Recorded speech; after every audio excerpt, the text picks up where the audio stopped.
Amados, mais uma vez estamos na presença do Senhor, especialmente nessa semana de ações de graça. E vamos agradecer ao Senhor. Pai, te agradecemos porque o Senhor tem nos dado a tua palavra, o teu pão não tem faltado nos nossos lares, não tem faltado para nós. O Senhor tem usado a tua igreja, os teus servos para trazer. E nós queremos te agradecer e te pedindo que o Senhor fale conosco mais uma vez, em nome de Jesus. Amém? Nós vamos estar comentando sobre uma passagem muito conhecida que está em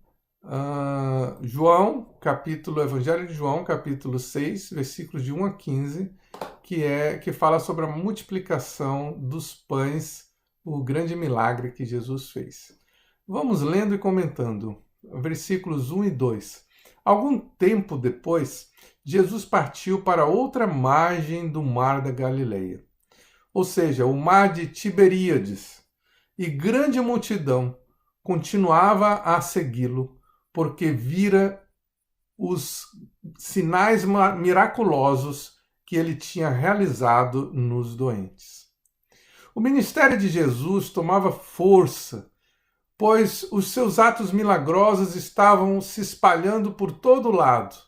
Ninguém jamais tinha visto nada que pudesse ser comparado ao que Jesus estava fazendo. Jesus já tinha transformado água em vinho em uma festa com muitos convidados lá em Caná. Curou à distância o filho de um oficial do rei.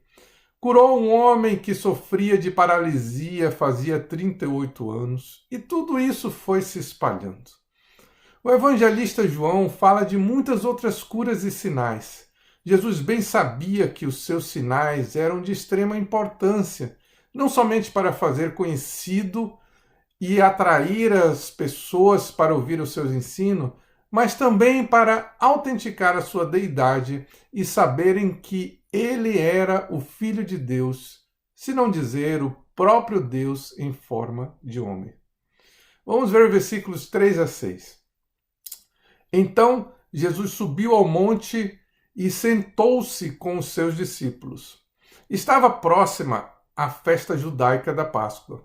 Levantando os olhos e vendo uma grande multidão que se aproximava, Jesus disse a Filipe: Onde compraremos pão para esse povo comer? Fez essa pergunta apenas para pô-lo à prova, pois já tinha em mente o que ia fazer.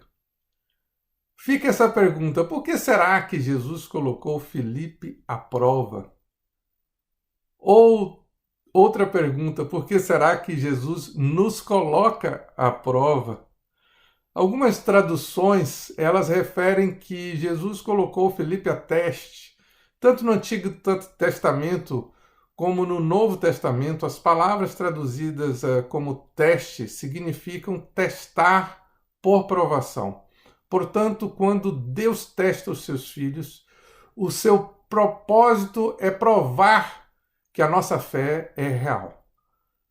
Não que Deus precise provar para si mesmo, uma vez que já sabe todas as coisas, mas Ele está provando a nós que a nossa fé é real, que somos verdadeiramente os seus filhos e que nenhuma provação vai superar a nossa fé. Em Tiago 1, 2 a 4 está escrito: Meus irmãos, consideremos por motivo de alegria o fato de passarem por diversas provações, pois vocês sabem que a prova da sua fé produz perseverança, e a perseverança deve ter ação completa, a fim de que vocês sejam maduros e íntegros, sem lhes faltar coisa alguma. 1 Pedro 1,7. Assim acontece para que fique comprovado que a fé de vocês, que vocês têm, muito mais valiosa do que o ouro que perece, mesmo que refinado pelo fogo, é genuína e resultará em louvor, glória e honra quando Jesus Cristo for revelado. Nós vemos que Deus tem propósito quando Ele nos prova existe sempre um fim proveitoso que Deus tem preparado nos testes que Ele faz para nós. Ele faz para que nós possamos crescer, para que possa aumentar a nossa fé, para nos mostrar que nós precisamos dele. Vamos ao versículo 7. Filipe lhe respondeu: 200 denários não comprariam pão suficiente para que cada um recebesse um pedaço. Vemos Filipe como um homem prático, que olha para a realidade e faz as contas. Jesus não condena isso, mas quer ensinar a Filipe a tirar os óculos das circunstâncias e colocar os óculos da fé. Nada é final nem definitivo quando Jesus está por perto. Este é o ensino que Jesus quer trazer para nós através de Filipe. Paulo nos ensina em 2 Coríntios 5:7. Andamos por fé e não por vista. Vamos repetir? Andamos por fé e não por vista. Jesus já conhecia a dificuldade de Filipe de entender que ele era o próprio Deus e estava pacientemente lhe testando. Veremos a comprovação disso mais na frente em João 14, 8, 11. Vamos dar uma lidinha. Disse Filipe: Senhor, mostra-nos o Pai, isso nos basta. Jesus respondeu: Você não me conhece, Filipe, mesmo depois de eu ter estado com você durante tanto tempo? Quem me vê, vem ao Pai. Como você pode dizer, mostra-nos o Pai? Você não crê que eu estou no Pai e que o Pai está em mim? As palavras que eu lhes digo não são apenas minhas. Pelo contrário, o Pai que vive em mim está realizando a sua obra. Creiam em mim quando digo que estou no Pai e que o Pai está em mim. Ou pelo menos creiam por causa das mesmas obras. Nós vemos que a conversão e a fé é um milagre que Deus opera, abrindo os nossos olhos e curando a nossa cegueira espiritual através do Espírito Santo. Mas durante o processo ele age com grande amor e paciência conosco. Vamos ao versículo 8. Outro discípulo, André, irmão de Simão Pedro, tomou a palavra. Aqui está um rapaz com 5 pães de cevada e 2 peixinhos. Mas o que é isso para tanta gente?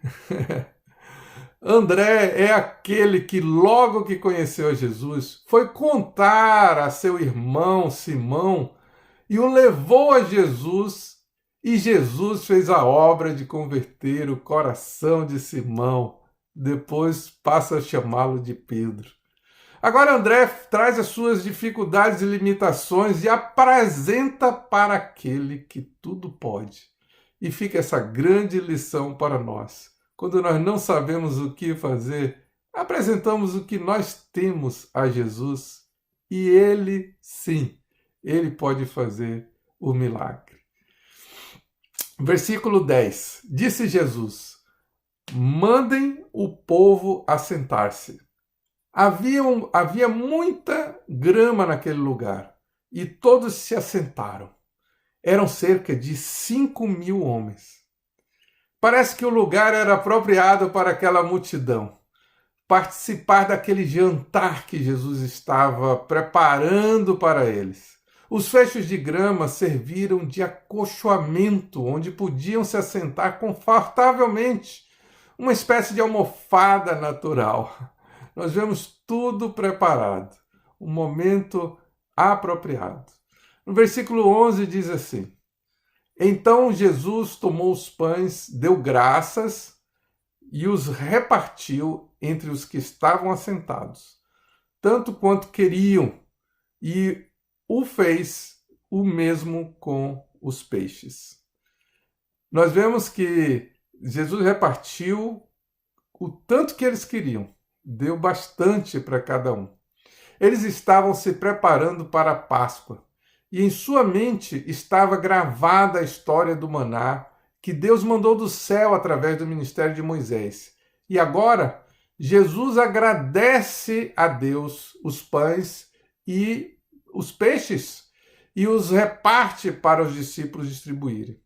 O texto nos conta que eles comeram o quanto quiseram, assim como acontecia com o maná. Uma espécie de all you can eat, refeição de sanduíche de peixe no meio do nada para uma multidão entre 10 a 15 mil pessoas, se nós considerarmos mulheres e crianças, além dos 5 mil homens que estão registrados por João. Versículo 12. Depois de todos receberem o suficiente para comer, disse aos seus discípulos: ajuntem os pedaços que sobraram, que nada seja desperdiçado. Nós vemos este tremendo ensino de Jesus. Fartura não é desculpa para desperdício. Devemos valorizar cada pedaço, cada provisão, cada centavo daquilo que Deus nos dá.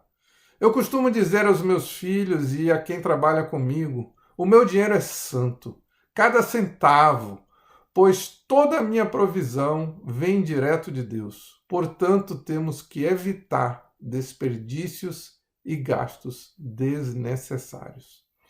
Versículo 13. Então eles os ajuntaram e encheram 12 cestos com os pedaços dos 5 pães de cevada deixados por aqueles que tinham comido. Aqui fica outro ensino. Nós vemos em Efésios 3:20, Deus é poderoso para fazer infinitamente mais do que tudo quanto pedimos ou pensamos, mediante seu poder que atua em nós.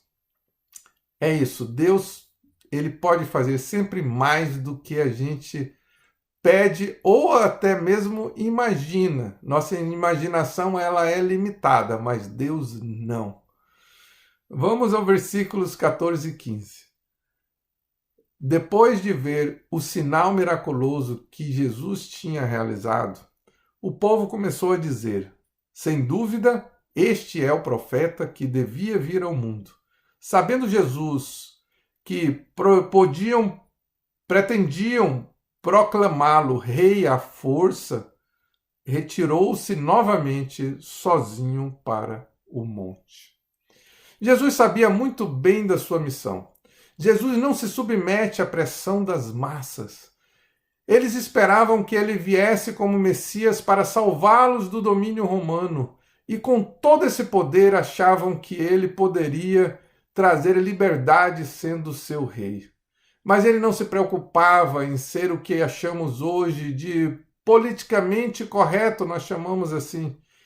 Sua missão não era agradar a maioria, mas fazer a vontade de Deus. Ele não veio para ser apenas o rei dos judeus, o salvador e o libertador, mas sim para ser o salvador do mundo, o redentor e libertador, sim, de todo aquele que nele crê. Ele nos liberta da lei do pecado.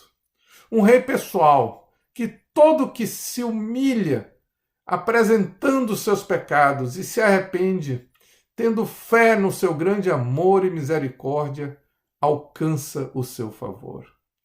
Um rei que pagou a pena no lugar do pecador.